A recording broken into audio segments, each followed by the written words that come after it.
हिंदी के 30 महत्वपूर्ण प्रश्नों को देखेंगे। यूपी टेट एग्जाम के लिए यह क्लास बहुत ही ज्यादा इंपॉर्टेंट है, क्योंकि यहाँ पर 2020 में हिंदी के जो भी प्रश्न पूछे गए थे यूपी टेट एग्जाम में, उन सभी प्रश्नों को सॉल्व करेंगे। आप लोग सभी प्रश्न ध्यान से देखिए और सभी प्रश्नों का उत्तर बताने का प्रयास कीजिए। पहला प्रश्न है दोस्तों, प्रकाशन वर्ष की दृष्टि से डॉक्टर हरिवंश राय बच्चन की रचनाओं का सही अनुक्रम है। यहाँ पर रचनाओं का सही अनुक्रम बताना है, तो रचनाओं का सबसे पहले प्रकाशन वर्ष देखेंगे, फिर सही क्रम इनका बनाएंगे। सबसे पहले यहाँ पर मधुकलश लिखा गया है, तो मधुकलश का प्रकाशन वर्ष 1937 था, याद रखिएगा 1937 था। इसके बाद मधुबाला है, मधुबाला का प्रकाशन 1936 में हुआ था, इसे ध्यान रखिएगा। फिर मधुशाला है, इसका प्रकाशन 1935 में हुआ था। और इसके बाद है निशा निमंत्रण, इसका प्रकाशन वर्ष 1938 है। अब आपको यहाँ पर रचनाओं का सही अनुक्रम बताना है, तो रचनाओं का सही अनुक्रम क्या होगा? देखिए यहाँ पर 1937, 1936, 1935, 1938, तो सबसे पहले सही अनुक्रम होगा आपका 1935 वाला पहले होगा, मतलब मधुशाला आपका पहले होगा। इसके बाद आपका 1935 के बाद क्या आएगा? 1936 आएगा, मतलब मधुबाला आएगा। और 1936 के बाद 1937 आता है, तो 1937 में मधुकलश का प्रकाशन किया गया था, तो मधुकलश तीसरे नंबर पर आएगा। फिर निशा निमंत्रण का प्रकाशन वर्ष 1938 है, तो यह लास्ट में। तो यहाँ पर बी ऑप्शन राइट आंसर हो जाएगा। प्रकाशन वर्ष की दृष्टि से डॉक्टर हरिवंश राय बच्चन की रचनाओं का सही अनुक्रम क्या है? मधुशाला, मधुबाला, मधुकलश, निशा निमंत्रण। सुमेल कीजिए, यहाँ पर सुमेलित करना है। देखिए दोस्तों, यहाँ पर साहित्यिक संस्थाएं और उनके स्थापना वर्ष दिए गए हैं, तो यहाँ पर मिलान करना है। सबसे पहले यहाँ पर है हिंदी साहित्य सम्मेलन, इसको आप किससे मिलाएंगे? हिंदी साहित्य सम्मेलन को 1910 में मिलाएंगे, ठीक है, 1910 आपका राइट आंसर हो जाएगा। काशी नागरी प्रचारिणी सभा, काशी नागरी प्रचारिणी सभा को आप किससे मिलाएंगे? इसे आप 1893 से मिलाएंगे। और राष्ट्रभाषा प्रचार समिति वर्धा को 1936 से मिलाएंगे। तो इस तरह से यहाँ पर डी ऑप्शन आपका राइट आंसर हो जाएगा। यहाँ पर साहित्यिक संस्थाओं और उनके स्थापना वर्ष को मिलाना था, तो यहाँ पर 1 को आप किससे मिलाएंगे? सी से मिलाएंगे, 2 को ए से मिलाएंगे और 3 को बी से मिलाएंगे।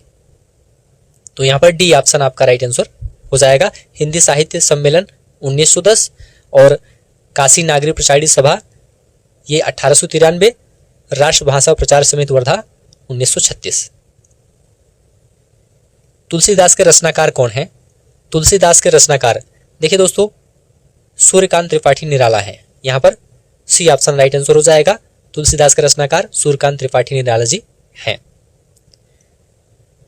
अन्य से अनन्या आत्मकथा किसकी है? ये सभी प्रश्न दोस्तों 2020 में यूपी टेट एग्जाम में पूछे गए हैं, तो सभी प्रश्न आप लोग ध्यान से देखते हुए चलिए। ऐसे ही प्रश्न यूपी टेट एग्जाम में पूछा जाता है। अन्य से अनन्या आत्मकथा किसकी है? तो देखिए दोस्तों, यह प्रभा खेतान की आत्मकथा है, तो प्रभा खेतान आपका राइट आंसर हो जाएगा। प्रभु जी तुम चंदन हम पानी किसका वाक्य है? प्रभु जी तुम चंदन हम पानी, यह रैदास जी का वाक्य है, तो डी ऑप्शन रैदास आपका राइट आंसर हो जाएगा। निम्न में से कौन सा शब्द तद्भव है? तद्भव यहां पर पूछा गया है, तो देखिए दोस्तों, यहां पर खेत, खेत क्या है? तद्भव शब्द है। इसका तत्सम क्या होता है? क्षेत्र होता है, ठीक है। अन्य सभी शब्द क्या है? तत्सम है, तो यहां पर बी ऑप्शन आपका राइट आंसर हो जाएगा।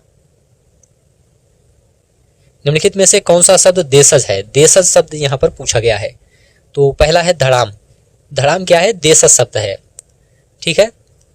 लाश तुर्की शब्द है, औरत अरबी शब्द है, पतलून अंग्रेजी भाषा का शब्द है। छछूंदर के सिर पर चमेली का तेल का अर्थ है? देखिए दोस्तों, छछूंदर के सिर पर चमेली का तेल, इस लोकोक्ति का अर्थ है अयोग्य व्यक्ति को अच्छी चीज देना। यहाँ पर पहला ऑप्शन राइट आंसर हो जाएगा। ऋग्वेद का संधि विच्छेद क्या है? ऋग्वेद का संधि विच्छेद क्या है? इसका संधि विच्छेद है ऋक धन वेद, यहाँ पर बी ऑप्शन राइट आंसर हो जाएगा, ऋक धन वेद। यह दोस्तों व्यंजन संधि का उदाहरण है। आप बीती शब्द में समास कौन सा है? आप बीती शब्द में तत्पुरुष समास है। आप बीती शब्द में तत्पुरुष समास है, आप पर बीती। डी ऑप्शन राइट आंसर हो जाएगा। घोंसले में चिड़िया है में कौन सा कारक है? घोंसले में चिड़िया है में कौन सा कारक है?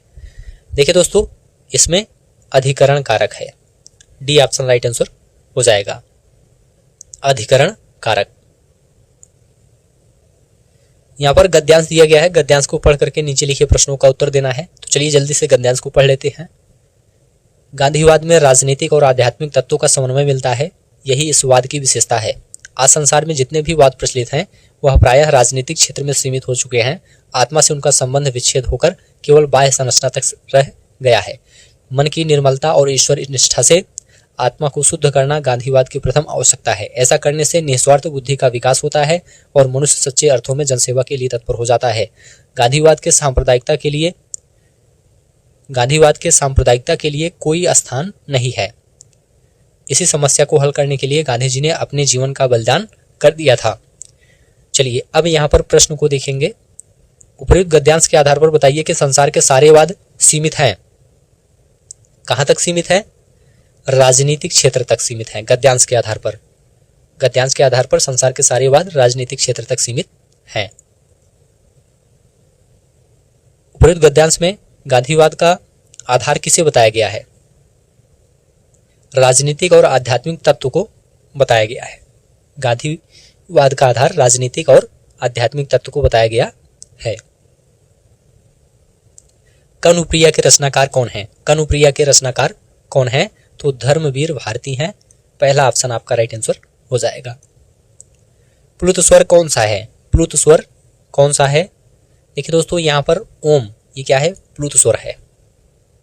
बी ऑप्शन आपका राइट आंसर हो जाएगा। प्रयोजन का समानार्थी शब्द नहीं है, यहां पर नहीं पूछा गया है। तो देखिए दोस्तों, लक्ष्य इसका समानार्थी है और हेतु है, उद्देश्य है, नियोजन नहीं है। सी ऑप्शन राइट आंसर हो जाएगा। ऋजु का विलोम शब्द है, ऋजु का विलोम शब्द है वक्र। यहां पर सी ऑप्शन राइट आंसर हो जाएगा। ऋजु का विलोम वक्र होता है। निम्नलिखित विकल्पों में किस विकल्प में विशेषण का निर्देश अशुद्ध है? ढाई अपूर्णांक बोधक शुद्ध है, दूसरा क्रमवाचक शुद्ध है, 26 पूर्णांक बोधक शुद्ध है, वह नौकर कोई विशेषण नहीं है, यह अशुद्ध है। तो सी ऑप्शन आपका राइट आंसर हो जाएगा। आप भला तो जग भला वाक्य में सर्वनाम के किस भेद का बोध हुआ है? किस भेद का बोध होता है? तो देखिए दोस्तों, यहां पर निजवाचक सर्वनाम आपका राइट आंसर हो जाएगा। आप भला तो जग भला वाक्य में निजवाचक सर्वनाम के भेद का बोध हुआ है। निम्नलिखित में से कौन सा शब्द पुल्लिंग है? यहां पर पुल्लिंग शब्द पूछा गया है, तो संतान यहां पर पुल्लिंग शब्द है। डी ऑप्शन संतान आपका राइट आंसर हो जाएगा। यहां पर पद्यांश दिया गया है, पद्यांश को पढ़ करके नीचे लिखे प्रश्नों का उत्तर देना है। तो चलिए पद्यांश को पढ़ते हैं, फिर प्रश्नों को देखते हैं। वर्दंत की पंगति कुंद कली, अधराधर पल्लव लोचन की, चपला चमके घन बीच जगह छवि मोतिन माल अमोलन की, घुघराली लटे लटके मुख ऊपर कुंडल लाल कपोलन की, न्यौछावर प्राण करे तुलसी बल जाऊं ललाइन बोलन की। चलिए यहां पर प्रश्न देखते हैं। इस पद्यांश में कौन सा रस है पूछा गया है? यहां पर रस पूछा गया है, कौन सा रस है? तो इसमें वात्सल्य रस है। यहां पर बी ऑप्शन वात्सल्य रस आपका राइट आंसर हो जाएगा। वात्सल्य रस का अस्थायी भाव वत्सलता या फिर संतान विषयक रति है। यहां पर दोस्तों बी ऑप्शन आपका राइट आंसर हो जाएगा। उपरोक्त पद किस कवि का है? उपरोक्त पद किस कवि का है? तो यह तुलसीदास जी का है। यहां पर सी ऑप्शन राइट आंसर हो जाएगा, गोस्वामी तुलसीदास। यह पद गोस्वामी तुलसीदास द्वारा रचित है। अगला प्रश्न है, सभी प्रश्न आप लोग ध्यान से देखते हुए चलिए। उच्चारण स्थान की दृष्टि से कौन सा विकल्प शुद्ध है? यहां पर कौन सा विकल्प शुद्ध पूछा गया है? तो देखिए दोस्तों, सादंत्य वर्ड है, यह बिल्कुल शुद्ध है। सादंत्य उच्चारण स्थान की दृष्टि से शुद्ध विकल्प है। ठीक है। चा कंठ ये अशुद्ध है। कंठ के अंतर्गत आ का वर्ग और हा और विसर्ग आता है। और यहाँ पर श तालब ये भी अशुद्ध है। तालव्य वर्ण के अंतर्गत ई चा वर्ग श और या आता है। मूर्धन्य के अंतर्गत री टा वर्ग रा और ये वाला श आता है। और दंत वर्ण के अंतर्गत कौन आता है? इसके अंतर्गत ता वर्ग ला और श आता है।